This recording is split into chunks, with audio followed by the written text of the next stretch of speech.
Regulation part that we left.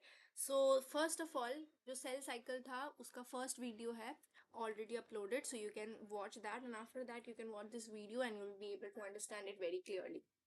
So first of all देखते हैं कि जो सेल रेगुलेशन है इसका ज़रूरत क्यों पड़ा. ठीक है, तो अगर हम लोग बात कर रहे हैं सेल साइकिल का, तो सेल साइकिल में सेल का जो रेगुलेशन है, why is it necessary? It is because हम लोग को क्या चाहिए, वी वांट दैट ट्यूमर जो है, ट्यूमर प्रिवेंट हो.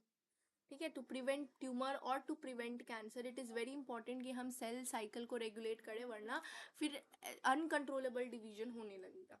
ठीक है, इसको जो फर्स्टली जो हम लोग पहले सेल रेगुलेशन पढ़े थे, तो इट वाज फर्स्टली सीन और स्टडीड इन ईस्ट. मैंने पहले ही बताया था कि ईस्ट का जो सेल साइकिल होता है वो 90 मिनट्स का होता है. दैट इज़ वाई हम लोग इसमें ज़्यादा स्टडी करते हैं. More specific it is Saccharomyces cerevisiae, जिसमें हमने पढ़ा था. तो रेगुलेशन पढ़ने के लिए हमें दो पर्सपेक्टिव से इसको पढ़ना पड़ता है. एक पर्सपेक्टिव होता है आपका चेक पॉइंट्स. ठीक है, मतलब कि चेकिंग होना है कि हर चीज़ सही है कि नहीं. और दूसरा होता है हमारे पास मॉलिक्यूलर बेसिस.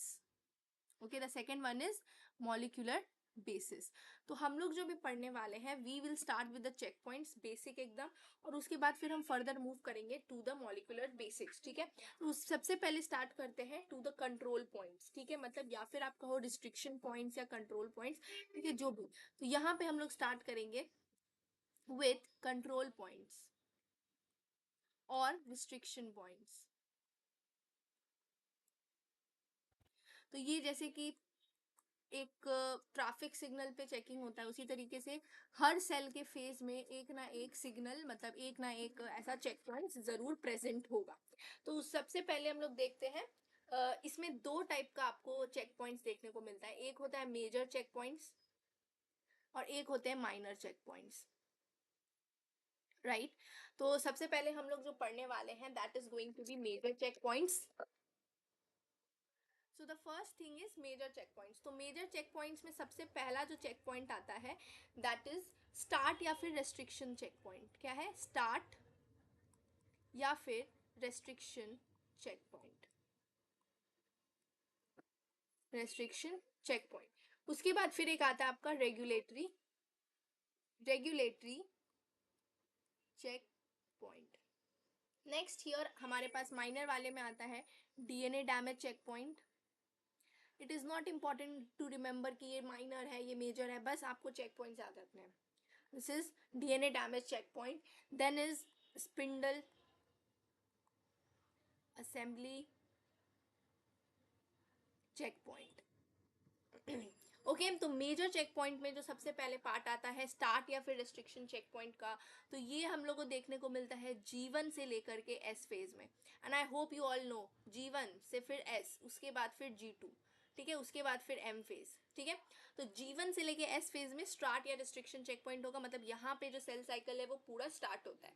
फिर रेगुलेशन चेक पॉइंट G2 से लेके M में, कैसे G2 से M में जाना है, माइटोसिस होगा, मियोसिस होगा, ये सब रेगुलेटरी चेक पॉइंट में डिसाइड होता है. तो G2 से लेकर के M में कौन कर रहा है? रेगुलेटरी चेक पॉइंट कर रहा है.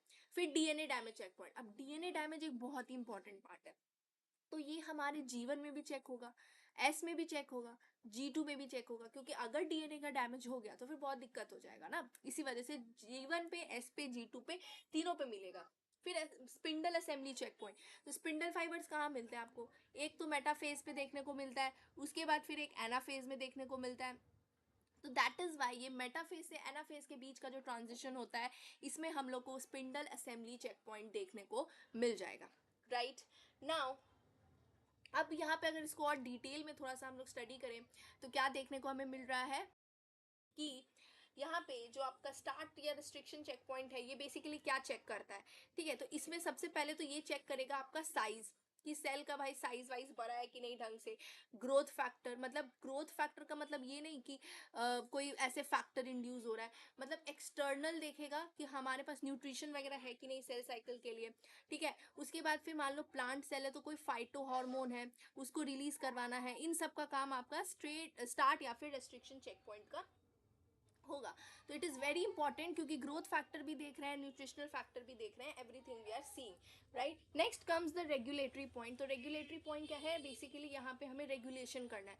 तो ये हम लोग को सबसे ज़्यादा जो देखने को मिलता है वो oocyte में देखने को मिलता है, because oocyte it is arrested, dormant oocyte arrested होता है। तो ये हमें देखने को मिलता है। रेगुलेटरी चेक पॉइंट यही कंसीडर करता है कि हाँ भाई ये मेटा एम फेज में जाएगा कि नहीं, ये बस यहाँ पे चेक पॉइंट होता है। मतलब G2 पे अरेस्ट करके रखो, एम फेज पे जाना है, तब ये फिर रेगुलेटरी चेक पॉइंट इसी चीज़ के लिए यहाँ पे बनाया जाता है। फिर हमारा जो डीएनए डैमेज चेक पॉइंट है, मैंने पहले ही बता दिया कि इट इज़ वेरी इंपॉर्टेंट, ठीक है। G1 G2 सब पे रहेगा। क्या चेक करना है इसको, यहाँ पे एक तो सबसे पहले आपको पेरेंट सेल का भी चेक करना पड़ेगा कि पेरेंट सेल का जो डीएनए उसमें कोई डैमेज है कि नहीं। उसके बाद फिर जो सेल आपका G1 में आया, तो G1 वाले में तो हम यही चेक करेंगे ना कि पेरेंट सेल में कोई डैमेज है कि नहीं। एस फेज में हम देखेंगे कि हमारा जो रेप्लिकेशन हुआ है वो सही से हुआ है कि नहीं हुआ है। उसके बाद फिर जो हमारे पास G2 फेज आता है, तो G2 फेज में हम लोग देखेंगे कि हमारा जो अनरेप्लिकेटेड डीएनए है, ठीक है, या फिर आगे फर्दर जो हमने आगे मूव करा है इसको, तो कोई डैमेज डीएनए का सेगमेंट तो मूव नहीं हो गया है कि नहीं, ये देखेंगे। और spindle fibre, spindle assembly check point में सिंपल हमें देखना है कि जितने भी क्रोमोसोम्स है कि वो सही से अटैच हुए हैं कि नहीं, अलाइन हुए हैं कि नहीं। ऐसा तो नहीं है कि ट्राइजोमी का फॉर्मेशन हो रहा है, नहीं तो फिर there are various syndromes like Down syndrome, Turner syndrome, Klinefelter syndrome, ये सारे सिंड्रोम्स का चांसेस हो जाता है। तो that is why it is very important. अब जो नेक्स्ट हम लोग स्टार्ट करने वाले हैं वो होने वाला है मॉलिक्यूलर बेसिस ऑफ डीएनए। हम लोग कैसे पता चला कि डीएनए जो सेल साइकिल होता है वो मॉलिक्यूलर बेसिस पे ये रेगुलेट होता है। तो इसमें हमने 3 एक्सपेरिमेंट्स परफॉर्म करा था साइंटिस्ट्स ने। जो फर्स्ट एक्सपेरिमेंट था उसमें क्या किया गया था कि हमने 2 oocyte लिया। Let us consider that these are 2 oocytes। एक oocyte जो है आपका G2 फेज में है और एक oocyte जो है वो हमारा M फेज में। तो अब हमने क्या करा ना कि यहाँ का साइटोप्लाज्म ले करके M फेज के पास जा करके इंजेक्ट कर दिया। तो हमने यहाँ पे क्या इंजेक्ट करा है, साइटोप्लाज्म को इंजेक्ट करा है। तो अब साइटोप्लाज्म सिर्फ इंजेक्ट कर देने से तो कुछ नहीं होना चाहिए, लेकिन यहाँ का अगर यहाँ पे हम साइटोप्लाज्म लेके जाते हैं तो ये हमारा जो, आई एम सॉरी, यहाँ वाला नहीं हम लेके जा रहे हैं। Actually we are taking the cytoplasm of the M phase to your G2 phase. तो अगर हम ऐसा करते हैं तो जो G2 फेज वाला oocyte है ये चला जाता है M फेज में, ठीक है। तो मतलब कि यहाँ से साइंटिस्ट्स ने क्या कंक्लूड करा होगा, इन्होंने ये कंक्लूड करा कि हमारे पास जो है MPF फैक्टर है, ठीक है। MPF फैक्टर कहाँ पे प्रेजेंट है, तो साइटोप्लाज्म में प्रेजेंट है। And what is this, it is maturation promoting, maturation promoting factor. तो ये वाला फैक्टर प्रेजेंट है हमारे साइटोप्लाज्म में। तो ये हमने यहाँ से डिराइव करा था। अब आगे जब फर्दर एक्सपेरिमेंट्स होते हैं इन अपकमिंग ईयर्स, तो ये वाला जो एक्सपेरिमेंट था वो ईस्ट पे किया गया था। यहाँ पे हमने oocyte नहीं लिया था, यहाँ पे हमने ईस्ट लिया था। तो ईस्ट में बेसिकली क्या होता है, देयर आर सर्टेन जीन्स, ठीक है, जो कि टेम्परेचर डिपेंडेंट होते हैं, जो कि हमारा कुछ प्रोटीन्स बनाते हैं which are necessary for cell cycle. तो ये जो टेम्परेचर डिपेंडेंट जीन्स थे, तो ये जीन्स जो थे उनमें हमने टेम्परेचर की मदद से डिफेक्ट ला दिया। तो मतलब डिफेक्ट ला दिया, कुछ म्यूटेशन वगैरह हो गया होगा, ठीक है। तो इसमें हमने मतलब डिफरेंट डिफरेंट स्पीसीज का डिफरेंट डिफरेंट कुछ जीन्स वगैरह होगा, और यहाँ पर हमने जो है प्रोडक्ट वगैरह इसका डिराइव करा। तो वी सॉ कि हमारे जो प्रोडक्ट्स हैं in the different species, they all are producing kinases. what are they producing, they are producing kinases, and these kinases are important thing for phosphorylation, phosphorylation, ठीक है। तो यहाँ पे क्या होता है कि कुछ जो अब ये वाले जो प्रोटीन्स हैं, मतलब ये वाले जो एंजाइम्स है, प्रोडक्ट है हमारा प्रोटीन काइनेजेस का, तो ये जो है actually it is dependent on CDKs, ठीक है। मतलब ये जो काइनेजेस प्रोड्यूस हो रहे हैं ये साइक्लिन डिपेंडेंट काइनेजेस है। मतलब सेकेंड एक्सपेरिमेंट से हमें थोड़ा बहुत अंदाजा मिल गया था कि काइनेजेस इन्वॉल्व हैं, कौन से, साइक्लिन डिपेंडेंट काइनेजेस। तो मतलब कुछ साइक्लिन नाम का भी चीज़ होगा। तो वही चीज़ हम लोग को एक्सपेरिमेंट 3 में पता चलेगा कि कुछ प्रोटीन्स जो होते हैं वो सेल साइकिल में अक्यूमुलेट होते हैं फिर डिग्रेड होते हैं। तो अगर मान लेते हैं कि हम इंटरफेस बना रहे हैं यहाँ पे, ठीक है, we are making interphase, then sorry this is mitosis, then interphase, then mitosis. तो इंटरफेस पे ये बढ़ जाता है, माइटोसिस पे घटता है, इंटरफेस पे बढ़ जाता है, माइटोसिस पे घटता है। तो ये इस तरीके का साइकिल देखने को मिला था एक प्रोटीन में, एक इनहिबिटरी प्रोटीन में, इनहिबिटरी प्रोटीन में, जो कि बहुत इंपॉर्टेंट है सेल साइकिल के लिए। इसीलिए हमने इसका नाम दे दिया था कि इसको साइक्लिन कहेंगे, क्योंकि सेल साइकिल में पहले तो ये अक्यूमुलेट हो रहा है, फिर डिग्रेड हो रहा है, फिर अक्यूमुलेट हो रहा है, फिर डिग्रेड हो रहा है, तो साइकिल के फॉर्म में, इसी वजह से इसको हम लोग साइक्लिन कहेंगे। तो यहाँ से जो हमारे पास कंक्लूजन डिराइव होना चाहिए, ठीक है, तो कंक्लूजन हमारे पास ये आना चाहिए कि जो सेल साइकिल होता है वो कौन कंट्रोल करता है, साइक्लिन्स कंट्रोल करते हैं। और कौन कंट्रोल करता है, हमारे सीडी केस कंट्रोल करते हैं। ये सब क्या होता है, तो साइक्लिन्स जो होते हैं these are the regulatory part, they actually regulate करते हैं, ठीक है, they regulate the cell cycle. और सीडी केस क्या करते हैं, सीडी केस जो होते हैं वो कैटालिटिक यूनिट होते हैं, मतलब जितना भी कोई प्रोटीन को एक्टिवेट करना है, कुछ डिवीजन करवाना है, ट्रांसक्रिप्शन फैक्टर रिड्यूस करना है, तो उसके लिए हम लोग सीडी केस का हेल्प लेंगे। तो इस एक्सपेरिमेंट में ऐसा कोई क्वेश्चन नहीं है, बस इतना आपको याद रखना है कि साइक्लिन्स और CDKs these are most important for the cell cycle regulation. अगर मॉलिकुलर लेवल पे बात कर रहे हैं तो साइक्लिन रेगुलेटरी पार्ट है, फिर से ये सबसे इंपॉर्टेंट चीज़ है कि जो साइक्लिन होता है वो क्या करता है, सिर्फ रेगुलेशन में हेल्प करता है। और जो हमारा कैटालिटिक यूनिट है, ठीक है, जो पूरा कैटलाइज करेगा रिएक्शन को, रिएक्शन में हेल्प करेगा कोई भी चीज़, ठीक है, तो वो हमारा सीडी केस हो जाएगा, right. Now let's move ahead. Now अब यहाँ पे क्या है कि जो नेक्स्ट स्टेजेस है, जैसे G1 से रिस्ट्रिक्शन पॉइंट में जाना है, फिर S फेज में जाना है, फिर S से G2 में जाना है, फिर G2 से M में जाना है, तो इन सब में क्या होता है ना कि हमारे साइक्लिन्स इन्वॉल्व होते हैं और सीडी केज इन्वॉल्व होते हैं। तो इसमें क्या होता है कि मतलब ये दोनों कॉम्प्लेक्स बनाते हैं, जिसको हम लोग कहते हैं सीडी के साइक्लिन कॉम्प्लेक्स, ठीक है। तो किस फेज में कौन कौन सा कॉम्प्लेक्स बन रहा है, उसका क्या फंक्शन है, वो आपको याद होना चाहिए। तो ये याद रखना है कि कौन सा साइक्लिन यूज हो रहा है, कौन सा सीडी के। तो जो G1 से रिस्ट्रिक्शन फेज में है, यहाँ पे हमारे पास सीडी के 2, 4 और 6 प्रेजेंट होता है। इसमें देखो जो 2 वाला है, इसके साथ कौन सा जाएगा, जो साइक्लिन होगा, और वो कौन सा जाएगा वो हम लोग बाद में डिस्कस करेंगे, पहले हम लोग सीडी के डिस्कस करते हैं। तो इसमें सीडी के 2, 4 और 6 जितना इवन नंबर वाला याद रहेगा, ठीक है। अब लास्ट का 2 देखिए, लास्ट के 2 में ऑड नंबर CD के 1 एंड CD के 1, यहाँ पे CD के 1 1 मतलब लास्ट का 2 में CD के 1 ऑड नंबर एंड यहाँ पे 2 4 6 इवन नंबर। अब ये जो S फेज है इसमें फिर से बच गया, तो यहाँ पे हम लोग CD के 2 रखेंगे, ठीक है, कोई CD के 5 नहीं है यहाँ पे बस, ठीक है। तो 1 है जो कि S से G2 में है, फिर G2 से M में है 1 and then 2 4 6 is in G1 and restriction point, so this is just अब लाइक दैट। अब देखते हैं कि साइक्लिन कौन सा आएगा। तो साइक्लिन जो होता है वो ABED यूज होता है, तो इसमें जो हम लोग साइक्लिन यूज करने वाले हैं इट इज साइक्लिन E। इस वाले में जो साइक्लिन यूज होने वाला है इट इज साइक्लिन D। तो ED याद रहेगा, ठीक है। अब फिर जैसे हमने लास्ट का 2 लिया था, अब बीच का 2 लेंगे। यहाँ पे आएगा साइक्लिन A, यहाँ पे भी आ जाएगा आपके पास साइक्लिन A, ठीक है। तो यहाँ पे दोनों तरफ क्या है, AA है। फिर यहाँ पे क्या यूज होगा, साइक्लिन B। तो यानी कि यहाँ पे हमने 2 2 A लिया, फिर यहाँ पे B लिया। तो फिर से इसको अच्छे से याद करना पड़ेगा, तभी आपको आगे का मैकेनिज्म समझ में आएगा कि G1 से रिस्ट्रिक्शन पॉइंट में CD के 2 4 6, फिर यहाँ पे यहाँ लास्ट में 1, फिर यहाँ पे 2, फिर यहाँ पे हमने E ले लिया, फिर यहाँ पे हमने D ले लिया, फिर यहाँ पे हमने AA किया और फिर यहाँ पे हमने B किया। तो ये था कि भाई कौन सा साइक्लिन सीडी के साइक्लिन कॉम्प्लेक्स किधर यूज होगा। ओके, नाउ अब हम लोग देखने वाले हैं कि एक्टिव कैसे करेंगे हम लोग, एक्टिवेशन कैसे होगा सीडी के साइक्लिन कॉम्प्लेक्स का। तो इसमें 3 प्रोसेस है, एक है एक्टिव फॉस्फोराइलेशन मतलब फॉस्फोराइलेट करके, फिर इनहिबिटरी प्रोटीन्स को हटा करके, और डीफॉस्फोराइलेशन करके। तो इसको ध्यान से समझना है, ठीक है। तो पहले हम लोग आते हैं एक्टिव फॉस्फोराइलेशन में। तो देखो एक थ्रियोडीन नाम करके, थ्रियोडीन THREO होगा, REO थ्रियोडीन, ठीक है। It threonine, I am sorry, wait, एक थ्रियोनीन करके रेसिड्यू हमारे पास यहाँ पे प्रेजेंट होगा, थ्रियोनीन रेसिड्यू होगा। इस पे अगर फॉस्फोराइलेशन हो जाए, मतलब सीडी के साइक्लिन कॉम्प्लेक्स में, ये जैसे मान लो सीडी के साइक्लिन कॉम्प्लेक्स है, तो इसमें एक थ्रियोडीन करके रेसिड्यू होता है, यहाँ पे फॉस्फोराइलेशन करना पड़ता है तब एक्टिवेट हो जाता है। उसके बाद हम कुछ इनहिबिटरी प्रोटीन्स भी हटा सकते हैं, जैसे कि मान लीजिए हम आपके हमारा जो सीडी के 4 5 या फिर 6 है, ठीक है। तो इसमें जो है इंक करके एक इनहिबिटरी प्रोटीन होगा, INK INK, okay. And then हमारा जो CDK2 या फिर 1 होता है, इसमें जो प्रोटीन होते हैं वो होता है सिप और किप। ये हम लोग को रिमूव करना पड़ता है अगर हमें CD के साइक्लिन कॉम्प्लेक्स को एक्टिवेट करना है।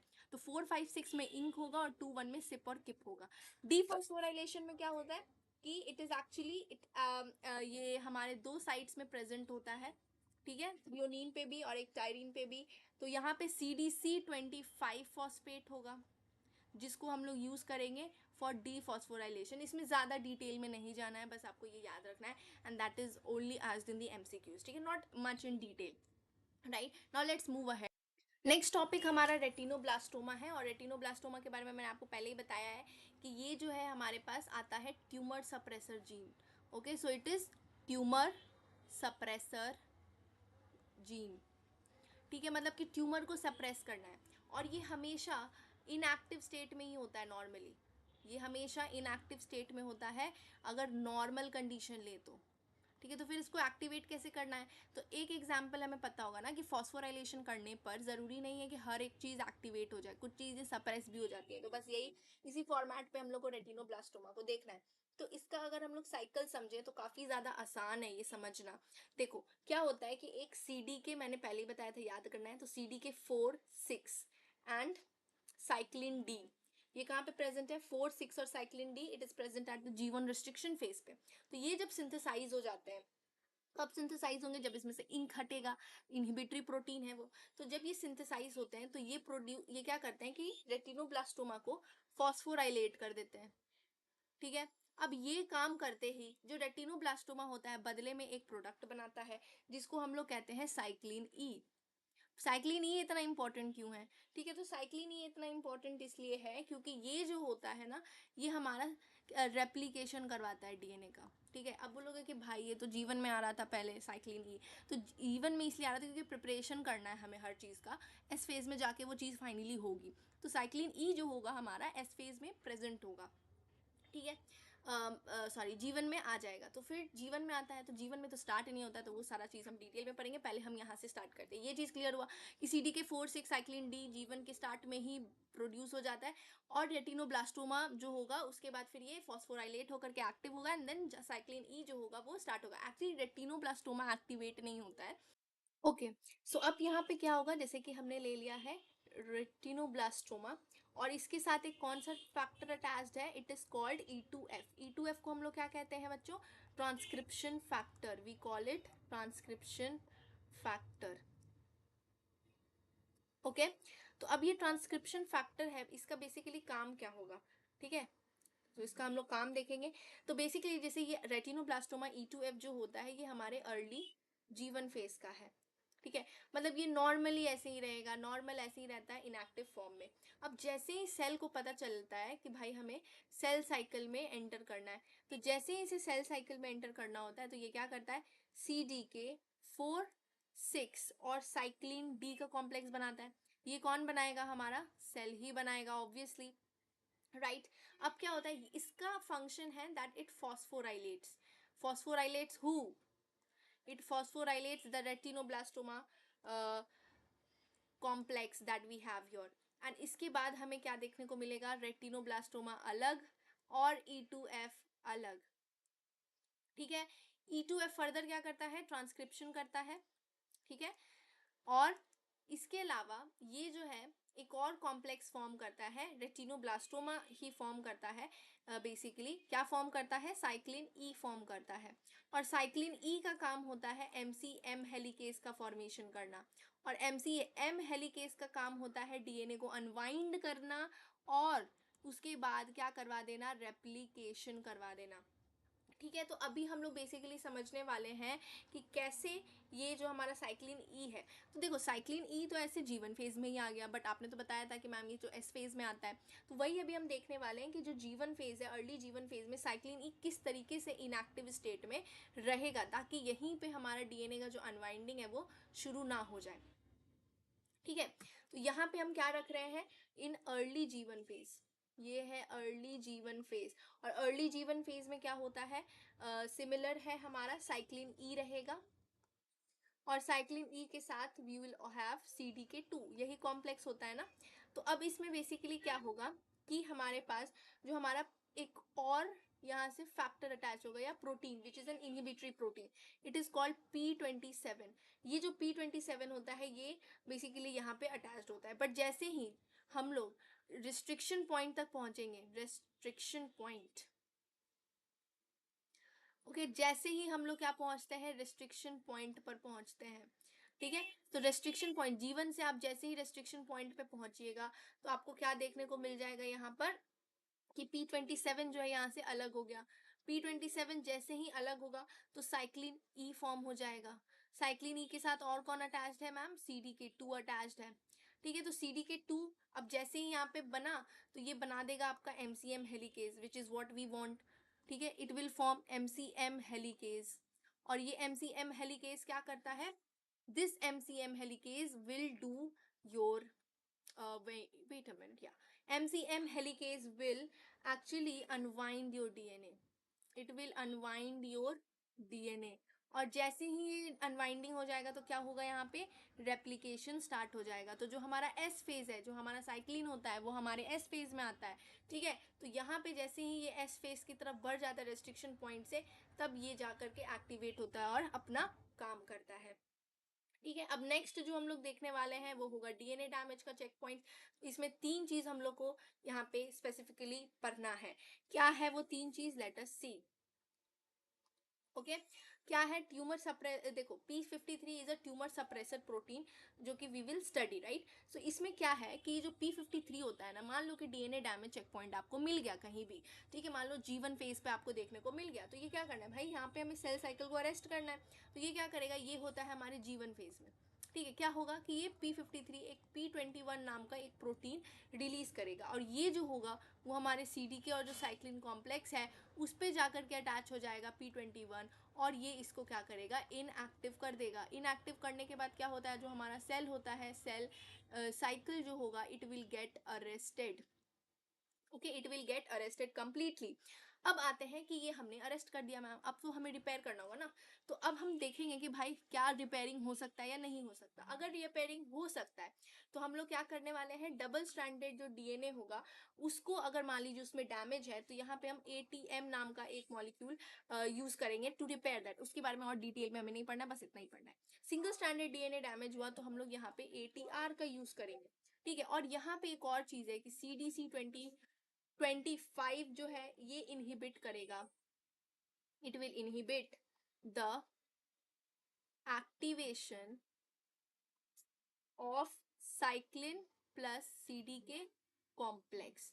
तो ये जो साइक्लिन प्लस CDK कॉम्प्लेक्स है ना, इसमें बेसिकली ये जो हमारा इनएक्टिवेशन है वो करता है। तो इसमें क्या है कि हमें दो चीज देखने को मिल सकता है, ठीक है। पहला चीज कि मैम ये अगर जीवन या एस फेज में है, तो जीवन और एस फेज में अगर ये है, ठीक है, तो यहाँ पे CDK2 है, उसको हम लोग को फॉस्फोराइलेट नहीं होने देगा।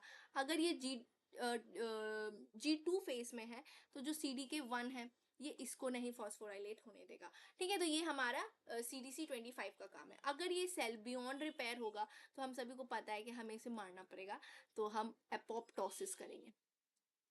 तो यहाँ पे सिंपली क्या हो जाएगा, एपोप्टोसिस हो जाएगा, ठीक है। तो P53 डीएनए डबल स्ट्रैंडेड अगर रहेगा तो यहाँ पे हम ATM ATR यूज करेंगे। CDC25 बेसिकली कॉम्प्लेक्स का जो हमारा फॉस्फोराइलेशन है वो इनहिबिट कर देता है। तो G1S में हमें CDK2 मिलता है और G2 में हमें CDK1 देखने को मिलता है।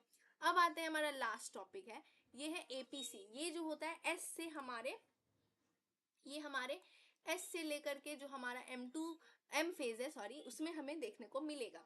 तो इस वाले में हमको क्या करना है ना, कि इसमें सबसे पहले तो एक इसका नाम है स्पेशल सा, which is cyclosome. Cyclosome, okay, now what is happening here is that firstly we have to activate it। तो इसका जो एक्टिवेशन है वो हम कैसे करने वाले हैं वो पहले देख लेते हैं, ठीक है। तो इसका जो एक्टिवेशन है, इसके लिए क्या होता है ना, कि हमारे पास CDK1 प्लस साइक्लिन B होता है, तो हमें इसका फॉस्फोराइलेशन करना पड़ता है। जब तक इसका फॉस्फोराइलेशन नहीं होगा तब तक हमारे पास ये वाला फैक्टर जो है वो एक्टिवेट नहीं होगा, तब तक हम G2 से लेकर के M फेज में नहीं जा पाएंगे, जब तक हमारा जीव सॉरी, यहाँ पे G2 मुझे लिखना चाहिए था, या तो CDK1 और साइक्लिन B का जब तक एक्टिवेशन नहीं होगा तब तक ये एक्टिवेट नहीं होगा। अब इसका काम क्या है, करना क्या है इसे, तो सबसे पहला काम जो होगा इसका, दैट विल बी कि भाई मेटाफेज से एनाफेज तक जाओ, जो कि इसका नाम सजेस्ट कर रहा है। तो बेसिकली हमें करना क्या है, तो बेसिकली यहाँ पे एक सिक्योरिन नाम का कॉम्प्लेक्स होता है जो कि ये सिस्टर क्रोमैटिड्स के सेपरेशन में हेल्प करता है। तो ये हेल्प करता है सिस्टर क्रोमैटिड सेपरेशन में, ठीक है। तो सिस्टर क्रोमैटिड का जो सेपरेशन है उसमें ये हेल्प करेगा, तो बेसिकली यहाँ पे इसका काम है। उसके बाद फिर क्या करना है, ये पहला फंक्शन है। दूसरा फंक्शन होता है इसका एग्जिट करवाओ। हमारे पास एक आता है साइक्लिन बी, तो वो जैसे जैसे सेल साइकिल आगे बढ़ता है वो डिग्रेड होते जाता है, फाइनली ये जो सेल साइकिल है इसको ये एंड कर देता है जैसे ही साइक्लिन बी खत्म होता है। तो मतलब एपीसी यहाँ पे भी काफी ज्यादा यूजफुल है। उसके बाद फिर अगर हम आगे बढ़े तो बस समरी है कि जीवन से एस फेज में आपको क्या करना है, ट्यूमर सप्रेसर जीन, फिर डीएनए डैमेज, ठीक है। उसके बाद साइक्लिन ई जो है कैसे यहाँ पे आ जाता है अर्ली जीवन फेज में। उसके बाद फिर लेकिन साइक्लिन ई एक्टिवेट होता है एस फेज में, ये याद रखेंगे। फिर एपीसी के बारे में हम एम फेज में जानते हैं, ठीक है। और यहाँ पे फिर चेक पॉइंट्स के बारे में हमने पढ़ा दैट हमारे पास एक डीएनए डैमेज वाला चेक पॉइंट था, स्पिंडल असेंबली वाला हमारे पास चेक पॉइंट आ गया था, और उसके बाद फिर एक रिस्ट्रिक्शन पॉइंट था और एक स्टार्ट पॉइंट था। तो ये याद रखना है। And with that your cell regulation is completed. Happy learning and thank you for watching this video.